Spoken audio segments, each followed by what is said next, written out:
Bonjour à toutes et à tous, je suis Alexandre Mars et vous écoutez Pause, le podcast où on prend le temps. Le temps de comprendre comment rendre l'impossible possible en explorant les parcours exceptionnels de mes invités. Qu'ils soient artistes, chefs d'entreprise, entrepreneurs sportifs ou encore activistes. Résilience, succès, inspiration, ils se dévoilent le temps d'une pause. Soyez les bienvenus. Bonjour, Alice Belaïdi. Bonjour. Comment tu vas ? Je vais très bien. Oui ? Ouais.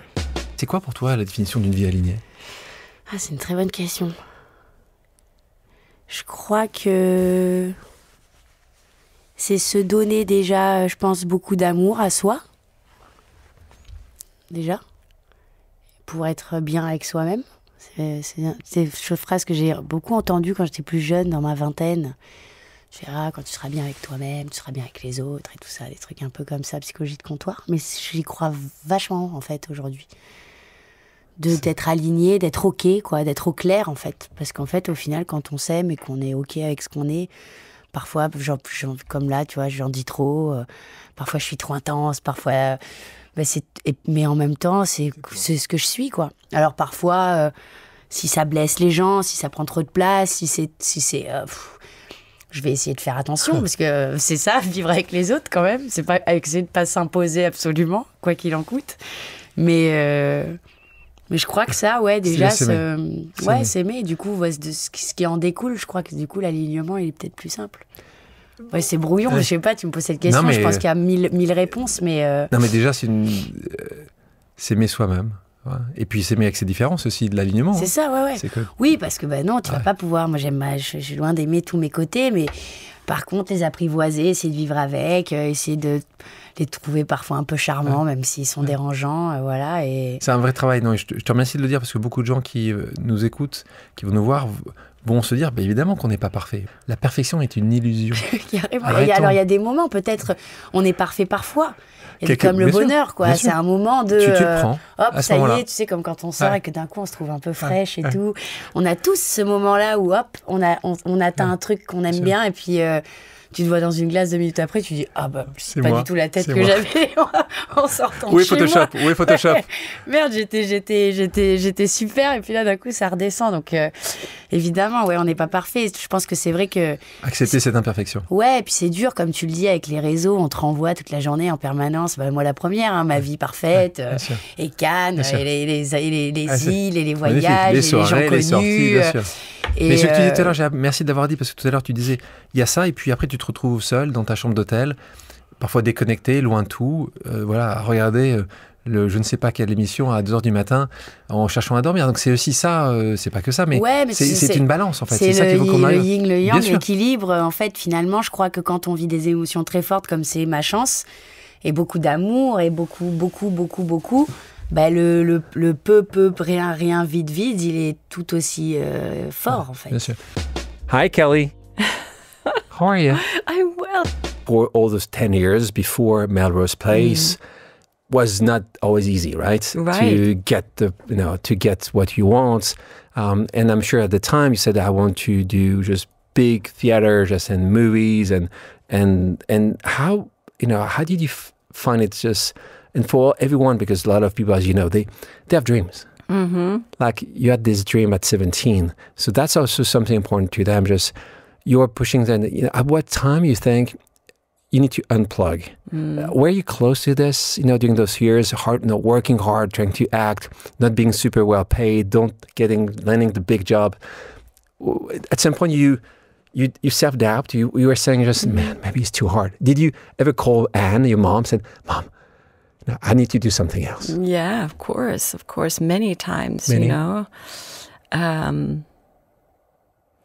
Yeah, but I think that's part of any business, that you want to be successful at. You have to sort of dust yourself off and get back up, and go at it the next day. And it's also a mental thing. I think we all know that you have to sort of mentally keep yourself in a good place. And I used to just say, okay, all you have to do is this, and this, and it's a win for you. You just have to kind of, that's how you build resilience, So, yeah, there were many times I would come home and just cry, or I would just be like, oh my God, what am I doing? Or this is ridiculous. I mean, even when you're in the midst of working and things are good, you have moments of feeling these things. So it's partly, yes, I have these dreams, and are they ever going to happen? Am I ever going to build that dream? And then living that dream has its challenges. So there's always times when you have to sit and regroup. How do you define your why? Why here? Have you been able to define it? Beside the fact that you want to be the mom to your two wonderful kids? I definitely think I think it's love. I think that's why I'm here, for love. Everyone? Yes, obviously. To share that love. Yeah, I mean, if we were all to meditate every day on sending love out to the world and to people, and to, and visualize what we really wanted the world to look like, instead of focusing on what's being put out to us all day long, things would shift, because we'd all be in a different, I'm not going to use the word again, but we would. Frequency. Yeah. If you had the opportunity to give a piece of advice to the Kelly in her early 20s in New York, what will be this piece of advice? You said, do something specifically. What will be it? Piece of advice would be just to get up every morning and start fresh. Get up every morning and to heal. Take time for yourself and heal. Whatever you need to heal. It's like, yeah.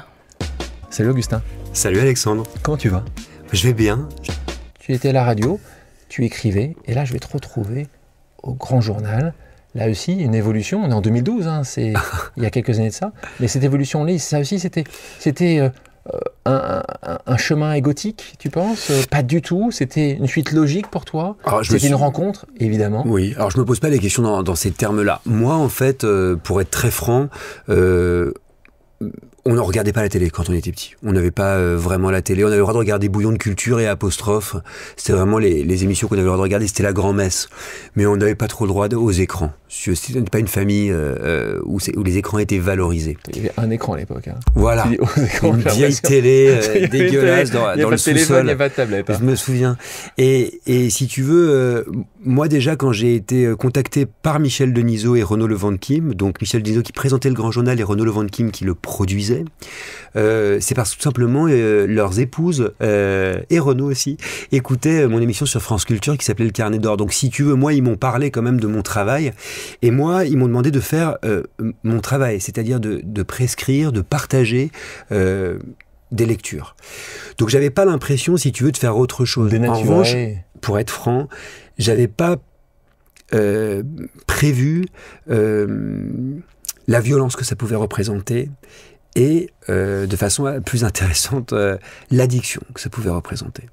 C'est-à-dire que je me souviens, ça va t'amuser, la veille de la rentrée du Grand Journal, j'ai dîné avec Léa Salamé, qui à l'époque était sur une chaîne d'infos, et elle avait travaillé avec moi à France 24, donc on avait déjà fait un peu de télévision ensemble. Je courais dans les couloirs de France 24 pour faire ma chronique littéraire en français et ma chronique littéraire en anglais. Et Léa me dit, parce qu'elle était déjà très acquise à ce que c'est que le monde médiatique, elle me dit, tu vas voir, ta vie va complètement changer. Donc c'est vrai que le Grand Journal à l'époque, c'était énorme. Et je me souviens d'avoir eu comme un vertige, je la croyais sans la croire, mais une semaine après, effectivement, les gens m'arrêtaient dans la rue pour me dire « Augustin, quel livre est-ce qu'il faut lire ?» Et ça, c'est quand même un changement absolument radical dans une vie. Ça a été absolument radical. Ce qui est intéressant, c'est que le Grand Journal s'est arrêté, et j'ai pas eu pendant tout mon parcours la même reconnaissance publique. Et je me suis rendu compte à quel point ça pouvait, sinon représenter un manque, du moins être une forme de vertige, quoi. C'est-à-dire que maintenant... Tu comprends pourquoi souvent les gens voient ça comme les politiques, en fait, comme une drogue, tu disais une addiction, c'est ça? C'est quoi? C'est de ne plus être reconnu? En fait, je pense que ça vient de très loin. On parlait de reconnaissance au début de notre conversation, et d'ailleurs, dans des termes que j'ai jamais employés. C'était très émouvant d'en parler comme ça avec toi. Mais je pense que la question de la reconnaissance, elle est fondamentale pour me comprendre. C'est-à-dire que j'ai toujours été en quête de cette reconnaissance. Mais la reconnaissance, c'est pas que les gens te saluent, te disent bravo pour ce que tu fais. C'est bien une reconnaissance. C'est-à-dire, c'est bien une façon de se trouver, en fait, de se comprendre. Et ce qu'il faut expliquer, c'est que quand tu étais plus jeune, les gens t'écoutaient pas. Bah c'est ça, exactement. C'est ça. Exactement. Et à plein de moments dans ma vie, on m'a pas écouté. Ouais. Alors, on m'écoutait pas parce que c'était une famille très nombreuse. On m'écoutait pas parce que je parlais beaucoup pour ne rien dire. Je faisais sans doute un petit peu le clown. Et on m'écoutait pas sur des sujets sans doute plus importants et plus tragiques, qui ont été difficiles à faire sortir et dont on parlait tout à l'heure. Donc, si tu veux, cette question-là, elle est fondamentale. Et tu sais pourquoi on fait de la radio, en fait? Pour qu'on nous écoute. Pourquoi on fait de la télé? Pour qu'on nous regarde. C'est-à-dire que c'est pas normal de se retrouver à un moment donné sur un plateau, avec 14 caméras qui te regardent et qui sont pointées sur toi. Faut avoir un problème psychologique. Il faut avoir cette volonté d'être regardé. Surtout quand on sait la violence du regard. Et aujourd'hui, avec les réseaux sociaux, on le sait plus que jamais. On sait à quoi on s'expose. On sait à quelle violence, en fait, on va être confronté, quelquefois pour un nœud de cravate mal noué, mais le plus souvent pour une phrase qu'on a dite et qu'on pourrait désavouer le lendemain. Parce qu'en réalité, la vie, elle est complexe, les gens sont complexes, on est tous pleins de paradoxes, on est des êtres de paradoxes et d'imperfections. Et quand on dit quelque chose un jour, mais peut-être que 2 heures après, on va le remettre en question. Sauf que, comme tu l'as dit, et que ça a été incrusté sur une bobine, on te le sortira 10 ans après en disant « tu as dit ça ». Non seulement on te le sortira 10 ans après, mais surtout on va figer cette pensée-là comme constitutive de ce que tu es. Mais attendez, merci de nous laisser quand même la possibilité de nous remettre en question, ne serait-ce que de nous remettre en question. Moi, mon travail, il est aujourd'hui plus que jamais sans cesse de penser contre moi-même. Tu parles avec vraiment toujours beaucoup de passion des gens que tu aimes ou que tu admires, parce que tu en admires un certain nombre, que ce soit les écrivains, on entend là aussi pour des musiciens. Ou toi-même, est-ce qu'à un moment tu t'es dit, mais moi j'aimerais bien passer de l'autre côté? Alors pas du tout. Jamais. En revanche, tu viens de dire un mot hyper important pour moi, qui est le mot admiration. Aujourd'hui, c'est très mal vu d'admirer. Aujourd'hui, quand on admire, on a l'impression qu'on serre l'invité, pour ne pas dire qu'on le suce. Et ensuite, je pense que c'est le contraire. Je pense qu'il n'y a rien de plus difficile que d'admirer. Parce qu'admirer, c'est se mettre en retrait. Admirer, c'est à un moment donné décider qu'on n'est plus le centre du monde. Admirer, c'est avoir l'humilité, à un moment donné, d'apprendre quelque chose de l'autre. Je trouve que c'est ce qu'il y a de plus beau. Et je comprends pas, en fait, ce monde où on renie l'admiration comme ça. Moi, quand j'invite quelqu'un, c'est aussi parce que je l'admire. Il y a des choses encore aujourd'hui, à part Tennisman, que j'aurais bien aimé, mais alors j'ai pas le corps. Mais j'aurais bien aimé, ça c'est sûr. Déjà pour moi, et c'est important, on n'en a pas encore parlé, mais la réussite ne se mesure pas au succès professionnel. D'ailleurs, tu te rappelles, on en a un petit peu parlé avec les chiffres. Pour moi, la réussite n'est pas quantitative. Vraiment pas. D'ailleurs, je m'érige très souvent contre les questions de classement, de hiérarchie, c'est quelque chose qui me dérange. Donc, je sais pas comment te dire. Moi, j'ai été très privilégié, donc j'ai eu la chance d'avoir des émissions qui étaient regardées ou écoutées, des émissions où je me suis amusé, qui ont été des aventures professionnelles et humaines extraordinaires pour moi. Non seulement, je suis pas un grand ambitieux, j'ai pas forcément envie de faire plus ou de faire mieux. Je te dirais qu'en fait, sur ma bucket list, il y a beaucoup de choses très intimes, très privées, parce que ce que j'ai mis de côté pendant très longtemps avec cette carrière, c'est ma vie privée. Boulimique. Tu vois, ce que j'ai mis de côté, c'est ce qui pour moi est le centre du monde, à savoir l'amour. Ce que j'ai mis de côté pendant longtemps, c'était ça. Donc oui, si tu veux, sur ma bucket list... j'aurais des choses intimes, des choses... Paternité. Notamment, je pense. Notamment, ouais. Peut-être ça, ces questions-là. Ce sont des questions très importantes pour moi, ouais. En tout cas, j'y réfléchis beaucoup. Salut Richard Gasquet. Salut Alexandre, un plaisir d'être ici. Oh, dis donc tu vas au plus rapide. J'ai même pas envoyé la balle que tu me l'as déjà. Ouais, je t'ai renvoyé la balle. Tout va bien. Écoute, tout va bien. Quand on parle de Richard Gasquet, c'est vrai qu'on parle, et c'est pour ça aussi là, le parallèle qu'on fait avec Mozart, c'est qui a été talentueux très jeune. Toi, c'est ce qui s'est passé, c'est que très tôt on t'a mis en avant. Et donc c'est pas uniquement que tu étais bon très jeune, c'est qu'en fait on t'a mis en avant. Et puis on te retrouve à la télé. Et là, tu as 9 ans. C'est que tu n'en as pas 9 ans. Et c'est pas le fait que... C'est plutôt la conséquence de ça pour toi. La conséquence par rapport à ton entourage. De nouveau, vous êtes dans un petit village du sud de la France. Tout d'un coup, tu as ce Barnum qui arrive autour de toi.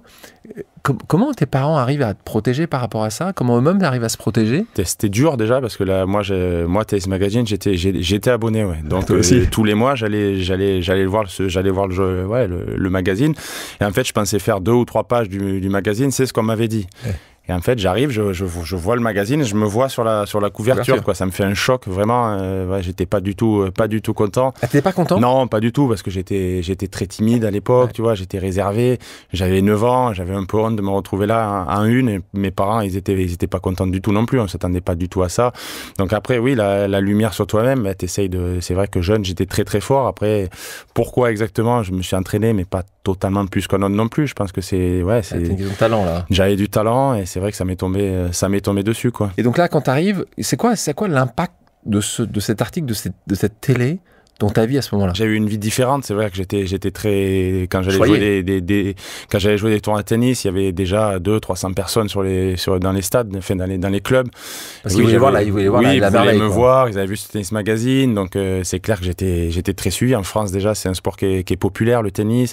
Il y a toujours l'attente de gagner un grand chelem après Yannick. Voilà, c'est un sport. Il y a Roland Garros, c'est gros. Donc oui, tu as pas mal de pression sur les épaules. Et c'est vrai que quand tu es jeune, c'est quand même très compliqué à gérer parce que tu as besoin quand même de calme, de pas trop avoir de lumière pour t'épanouir. Et moi, en tout cas, c'est clair que j'en ai pas beaucoup eu. Après, aujourd'hui, j'ai l'expérience pour... Mais bon, avec moi, mes parents et moi, on n'en avait pas beaucoup à l'époque et c'est vrai que c'est pas facile à gérer quand même, quoi. Ça, c'est un point essentiel parce que c'est vrai que tu te retrouves en fait assez... Et c'est pas contre tes parents en fait, mais assez mal entouré. Oui, complètement. Par rapport à la structure de l'époque. Tes parents font leur maximum, mais c'est souvent le cas quand on est parents. On fait notre maximum, c'est pas pourtant qu'on fait les choses bien à chaque fois. Non, bien sûr. Et là, tu es assez peu structuré. La fédération peut-être peu à ce moment-là. Comment ça se passe? Je pense qu'on n'avait pas l'habitude d'avoir un joueur aussi précoce, qui avait autant d'attentes sur les épaules. Mes parents, on était assez humbles quand même. Tu vois, c'était pas non plus un projet de se dire il faut être numéro 1 mondial. Comme j'avais du talent, forcément, j'ai eu envie de jouer, on a fait le maximum, mais c'était pas le projet initial. Je suis pas né en me disant je vais être joueur de tennis professionnel. Ouais. Ça m'est vraiment tombé dessus. À quel âge tu as compris ça? J'ai compris assez tôt, 13, 14, oui, je gagnais quasiment tous les tournois, 13, 14, 15 ans. C'est vrai que c'était... Alors, on parle de petits as, on parle de ces années-là. J'ai quasiment tout gagné, mais je pense qu'à la fédération, à l'époque, ils n'étaient pas du tout prêts à avoir quelqu'un d'aussi fort. Donc oui, je trouve que j'ai pas été toujours très bien entouré et je pense que j'ai perdu un peu de temps. S'il y a un petit regret de ma carrière, je pense que c'est à ce moment-là, justement. Moi, si j'étais entraîneur d'un jeune aujourd'hui qui a ce potentiel-là, je pense que je ferais les choses différemment et je mettrais un peu moins de pression parce que quand tu es jeune, franchement, à 15-16 ans, d'avoir ces lumières-là sur toi, c'est pas facile, quoi. On parle là de mental et de physique. On dit souvent, justement, le sport, dans tous les sports, mais dans le tennis, on en parle souvent, et pas uniquement une question d'analyse, de savoir si tu dois mettre cette balle sur le revers, sur le coup droit, d'analyser en vidéo avant, mais savoir ce mental-là, cette force mentale qui est essentielle. Certains l'ont souvent, c'est parfois physique, mais c'est mental.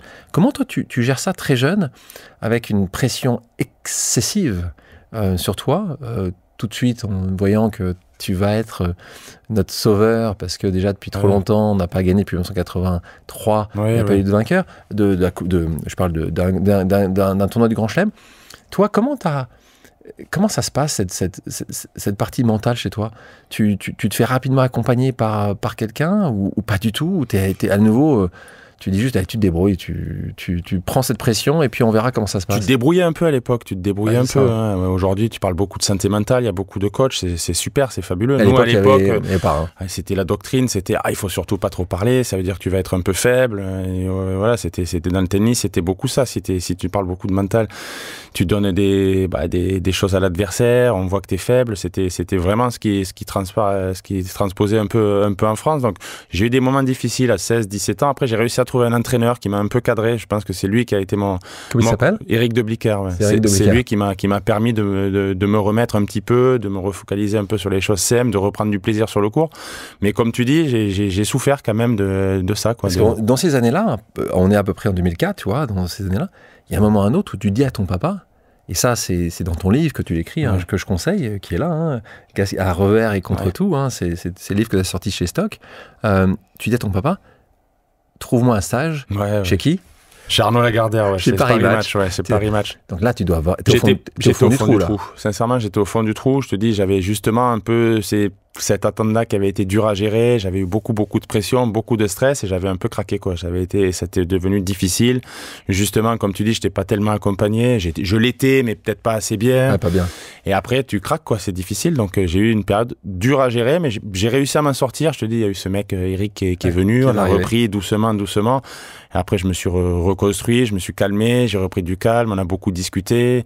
J'ai dit un peu mes peurs, mes craintes. Il y en avait beaucoup à l'époque, tu sais, quand t'es jeune, c'est dur à gérer. Et après, j'ai réussi à repartir, à être mieux, à regagner des matchs. Et on a beaucoup travaillé, beaucoup parlé. Et c'est vrai qu'il a fait office de coach mental, quoi. Bonjour, Manu Payet. Bonjour, Alexandre. Tu vas comment ? Ça va, merci. Tu parlais des conséquences de ça. Là aussi, c'est très important de nouveau pour les gens qui ont ces traumas. Et on est tous avec nos traumas. Hein, c'est quand même, on a des sacs assez lourds, plus ou moins lourds à porter.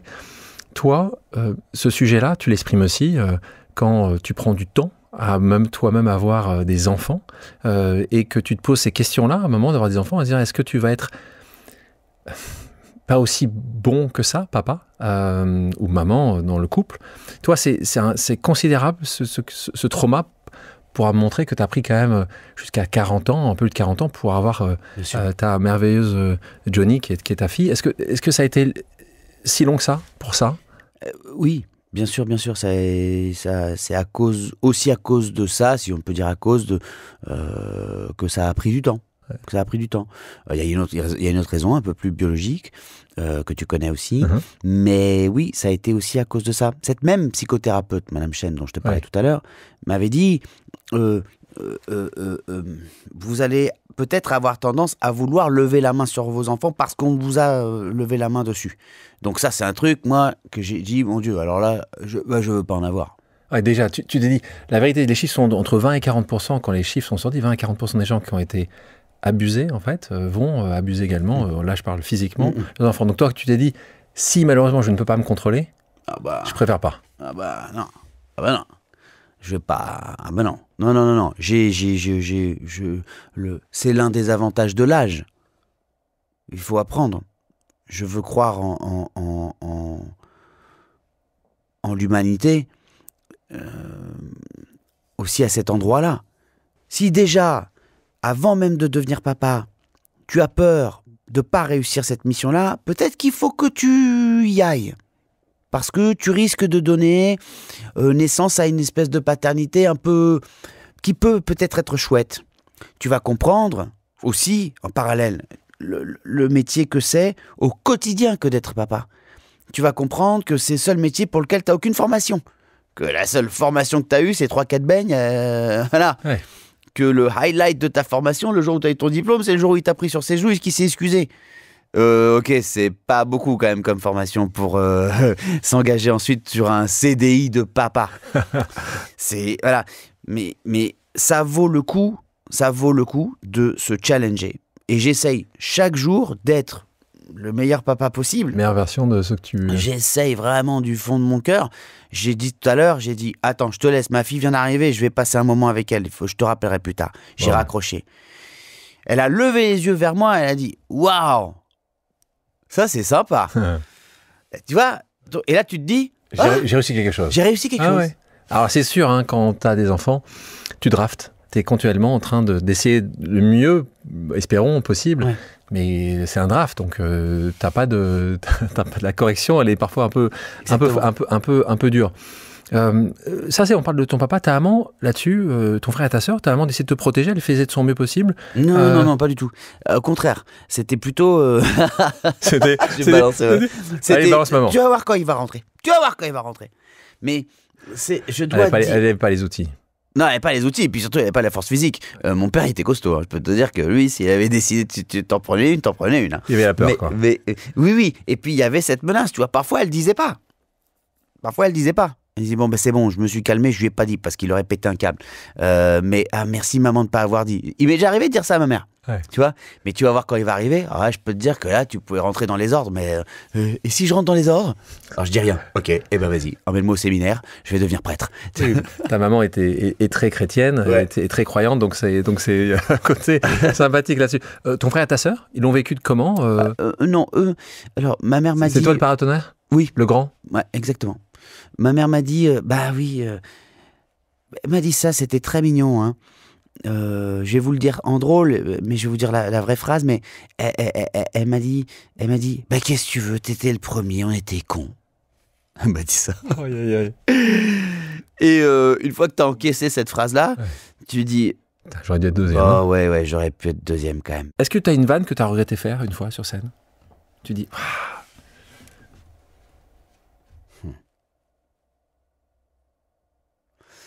Oui, je me souviens d'une vanne que j'avais regrettée. Alors, la vérité, c'est que je ne sais plus exactement de quoi il s'agissait. En fait, c'est pas tant que j'ai regretté parce que je me suis dit que j'allais blesser quelqu'un, parce que je veux pas blesser les gens. Les gens sont déjà assez blessés comme ça pour aller s'asseoir dans le spectacle d'un couillon après avoir trouvé une place pendant 2 heures pour en plus en ressortir blessé. C'est pas mon rôle, moi. C'est que je me suis dit, t'es allé vers la facilité. Et c'est pas toi. Pas très joli, pas très chicos de faire ça. T'as parlé de quelqu'un d'autre. Pas bien. Ouais. Et... Tu l'as zappé? Ah bah direct, alors là, direct.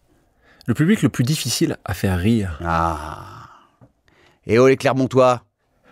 Ils sont difficiles. Attention, hein. Ils sont difficiles. Ah bah, moi je me souviendrai toujours le patron du théâtre à Clermont, la première fois que j'ai joué là-bas, à la Baie des Singes. Je suis juste avant de monter sur scène. C'est mon premier spectacle. On est en 2007 ou 2008. Ok. J'ai les mains, mais c'est-à-dire que je me suis dit, comment je vais faire pour tenir le micro, puisque j'ai les mains qui tremblent, ils vont le voir.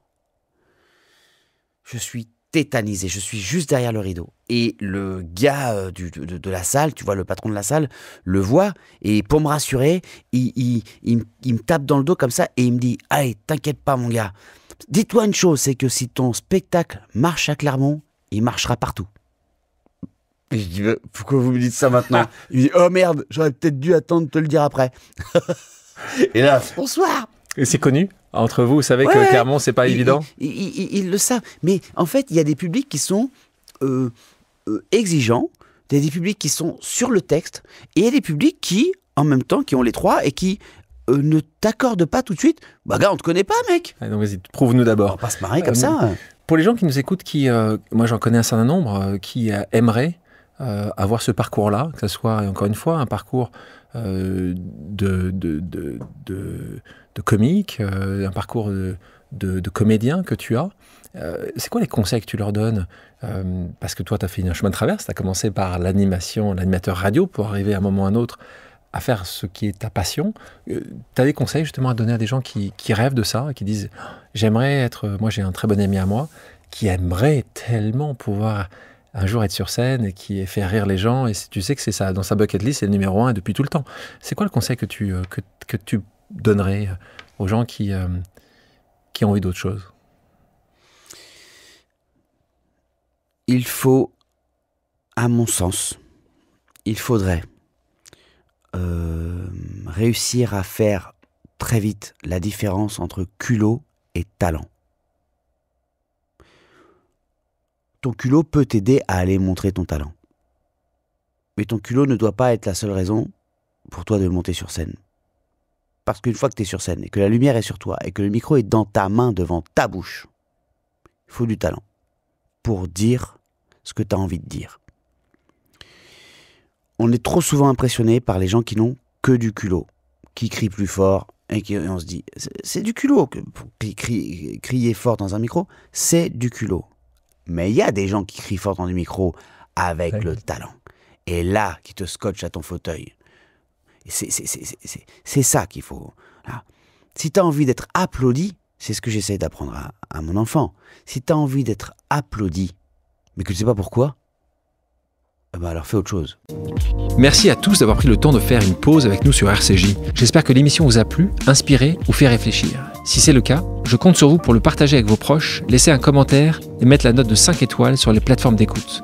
Si vous voulez me suggérer des invités ou simplement me faire part de retours, vous pouvez me contacter via LinkedIn en tapant Alexandre Mars ou bien m'écrire à l'adresse suivante, le podcast pause@gmail.com.